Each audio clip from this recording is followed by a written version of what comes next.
Mary Lou Belli is the Emmy-nominated director of the Miss Pat Show. I'm Matt Noble of Gold Derby, and I just wanted to start off by asking you, Mary, what is like the biggest challenge for you in directing this series? Um, it's not a difficult job. It's more fun.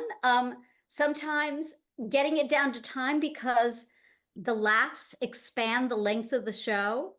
And we're streaming first on BET Plus, but when we have to get it down to BET, it's like, how can we. But I have to say, Patrick Walsh, one of our exec producers, does the major work on the whittling it down and sometimes making the laughs shorter than they are because we film in front of a live TV audience and or studio audience, and those laughs, they're not canned. People think, oh, they're putting in.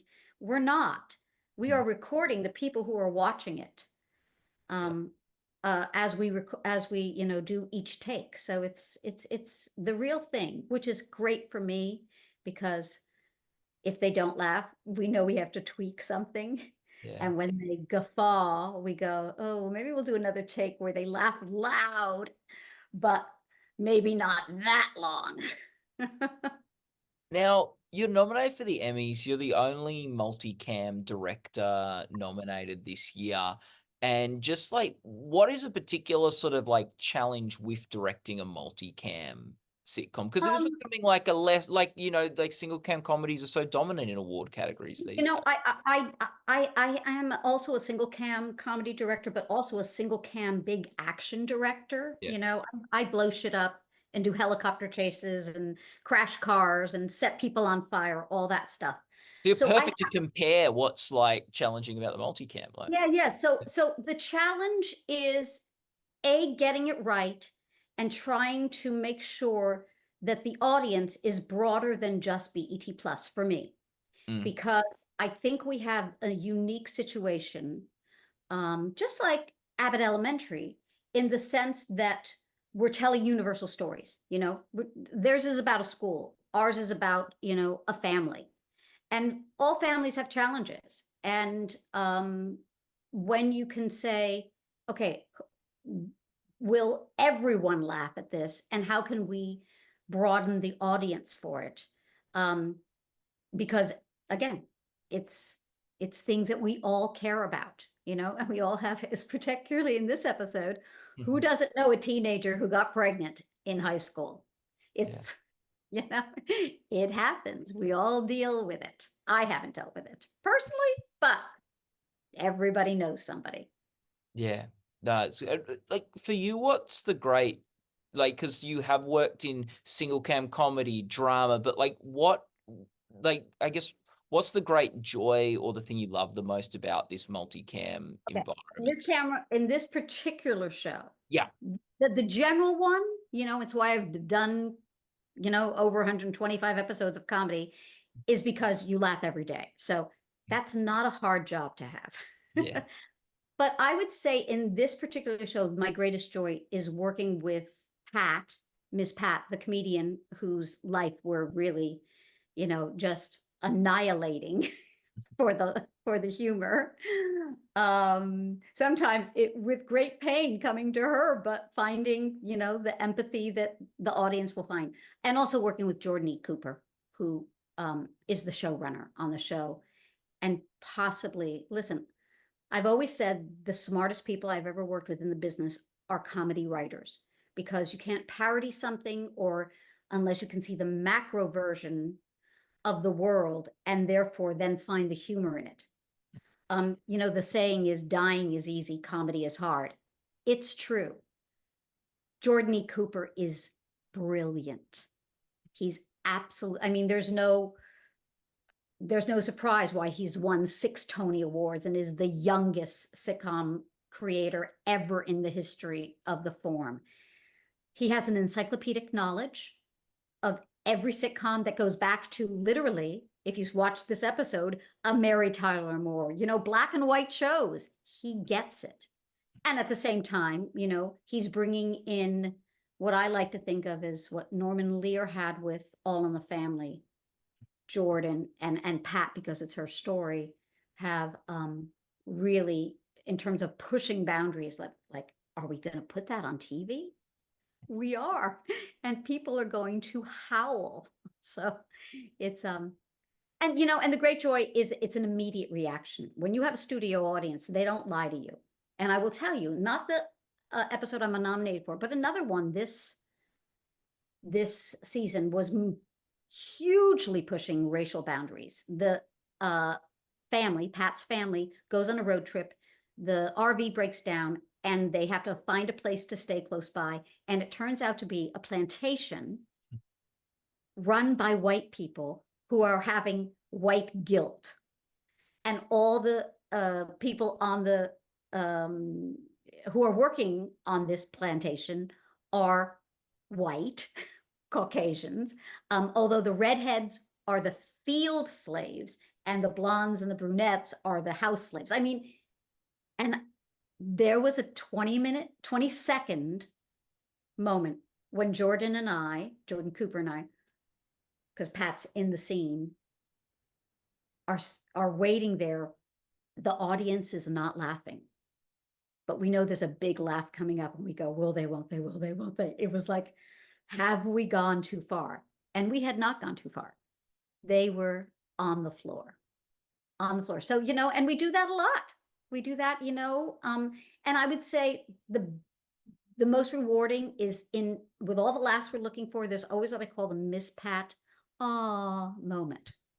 And we get one of those almost every, where we go in and just go for the jugular in terms of ripping your heart out, because we've thrown you off your game because, oh, you're laughing, this is going to be a fun show. And then we go in and really deal with a big subject. Yeah. Yeah. So, yeah, no, that's great. And I think that was the guilt trip episode you were talking about. yeah. Which is a great episode. You mentioned like Norman Lee, like you mentioned All in the Family, Mary Tyler Moore as sort of influences of the show. Is there any particular influences that you as a director sort of take on board from some classic shows? I directed a lot of family comedy. One of the first ones I did was called Charles in Charge, which was not it was kids with a nanny taking care of them. Yeah. That was Scott Baio, that show? Scott Baio. Yeah. But the next one I did was another CBS show, who's in the Paramount family. And this was decades ago, called Major Dad. And that was 3 kids, a guy who was a major in the Marines, his wife. And then, so even Sister, the Hughleys. I've directed a lot of, we have workplace comedies and we have, family comedies that take place at home. And I think our show is particularly strong when we're at home because it's crazy. But and the supporting cast, when Debbie Allen cast this show, because she directed the pilot brilliantly, she surrounded Pat, who hadn't done much acting, with good actors. She's smart as a whip and picked up on the acting. And I think Debbie knew she had innate talent. Good actors, in my opinion, always share one commonality, and it is their authenticity as a person. And Pat is authentic and unique.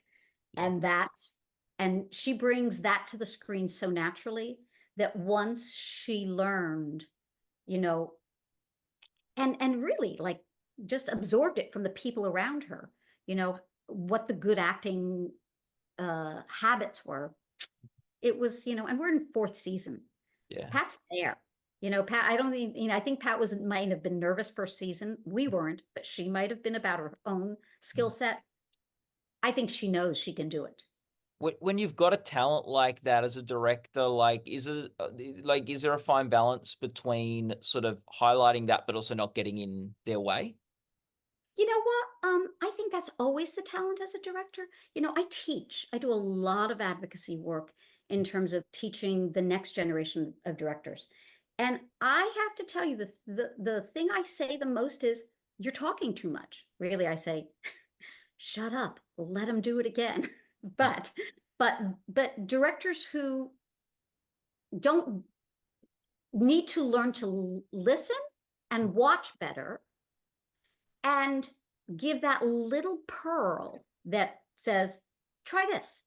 And I always say to directors, what you should be doing is watching the actor. The moment you see that thing go off in their eyes that goes, oh, or that, or they shake their head yes, or they say, okay, or yeah, or let me try that. Literally, if you're in the middle of a sentence, you should say, great, walk out of the set, go like this to your AD, which means let's start rolling, and let's tap that piece of inspiration they're feeling. And that's what I do when I teach directing. And if a director can learn that, very often they become a lot less verbose. The You- actors will be doing the talking, not me.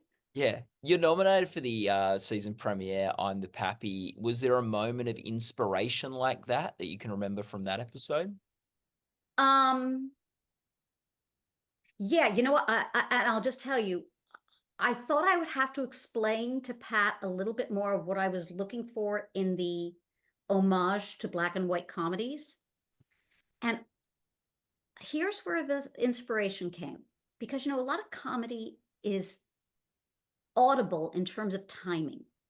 I played her the music that she was going to be moving to, which I have to say and give credit. When I got my Emmy nomination, it was one of the first calls I made was to the music supervisor to say, we're getting this nomination because of the music you found, or she gave me multiple things, but it was the one I chose. I played it for Pat and I said, Pat, I want you to think of this duster as a magic wand, and I want you to float like a fairy. And it was like, listen, it could have gone either way. Pat would have looked at me like, are you crazy? That's stupidest thing. But she heard the music and she was inspired. And she literally, in that black and white, frilly frou-frou dress, she floats through the scene. So maybe that was the inspiration. What is particularly special about this episode that you're nominated for? You know what? I think what's special about it is, again, the universality of, a family problem and a family dealing with both sides of the problems, the empathy toward the pregnant girl, but at the same time of taking care of the son who we later find out is not even the father of the child. Mm. So that's a big thing. And of course the actor who played that,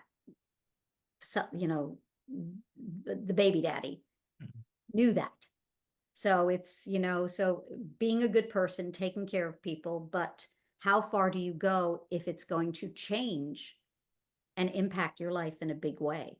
So for me, it's finding the kernel of truth. And then, of course, from a physical standpoint, we delivered a baby in front of a live studio audience. Mhm. We showed the live birth. This is crazy, and it was funny. So, Yeah. Oh, that's so cool. You said you do teaching work before. I do a bit of teaching as well, and I often find like the best teachers are the best learners. What's something you've learnt from your work on this show? um, to trust Pat and Jordan, um, to know that I have to have a huge amount of respect for the authentic voices coming in as a person who is not African American, and trusting that if I'm there in a respectful way and ask the right questions, um, I'm not going to be stepping wrongly, hopefully. Yeah. Um, and trusting that they trust me. Mhm. Um, so I think it's hugely rewarding when that works. Yeah. And Yeah. what do you think like as someone who's worked in TV for so long, and I might assuming you're a fan of television before you started working in it, what do I you think was. the sort of power of television is? Well, I think it changed. I think we're in the new golden age of television. I don't like the fact that features aren't getting as much traction. But in terms of the reach of television, especially when we're looking at a Netflix that is dubbing in every language imaginable to man. And I'm hoping it eventually brings the world into a smaller, more gentle, more empathetic place, because we're going to see our similarities. My co-author on my first book, which is called The Sitcom Career Book, his name was Phil Ramuno. Phil had the job for many, many years to go to places like Romania, Russia, and teach directors how to do American sitcoms, because a lot of these countries, their television networks, were buying the US library of Bewitched, Everybody Loves Raymond. And it wasn't a hard sell, because we went, oh yeah, we have a Raymond like character like that. We had a space race with Bewitched, not Bewitched, I Dream of I Dream of Jeannie. Jeannie. Yeah. Yeah, so there's a universality to, the experience. So I like that about particularly the sitcom experience. The only thing you have to translate is sometimes the way people understand humor is different. But I don't think I've met a culture that doesn't want to laugh. Yeah. And sometimes, especially when things get grim or grimmer, it's a lifesaver. And what makes you laugh most about the Miss Pat show? Pat. Yeah, that's fair. She is. Yeah. And know what else is a huge surprise sometimes to me? Yeah. I very often know where the audience is going to laugh. I don't think there's an episode I've directed where I looked at Jordan, who's usually next to me, and went, oh, I didn't expect them to laugh at that. And sometimes it wasn't a line. Sometimes it was a behavior or a reaction shot that I would cut to. And it was the person who had just heard what the other character said, like very much like Lisa Kudrow did on Friends. So I always love the fact that I'm surprised during almost every taping of the show or filming of the show that there's a laugh where I didn't expect it. Now, I have to say, sometimes Jordan did expect it. And he looks at me like, you didn't think they were going to laugh there? I go, but I go, it's good that they did. But, and sometimes both of us are sometimes going, really? Yeah. So it's how you've learned to trust him. Like, I've trusted Jordan since the first day I met him. Yeah. Oh, that's good. That's so good to hear. Well, Mary, thank you so much for talking to us today. All the best of luck for the Emmy Awards. This is your third straight nomination. How wild's that? That's so cool. Listen, if I can shine a light on not only this show for BET or BET Plus, but all the other fabulous shows they have on the air, I have done my job, and I'm honored to be that person to say, why aren't you watching this whole network and their whole slate? It's amazing. Yeah, be great for the network, be great for multicam, because like I should have looked up when the last time a multicam sitcom had won Best Directing. It's been a hot minute. So so it's an underappreciated sort of form of directing. So congratulations for representing that team from BET and the multi-camera world, and all the best of luck. You can go to goldderby.com to follow the Emmy races. And yeah, just thanks so much for your time today, Mary. This was so fun to chat. Matt, what a great pleasure. Thank you so much. Yeah.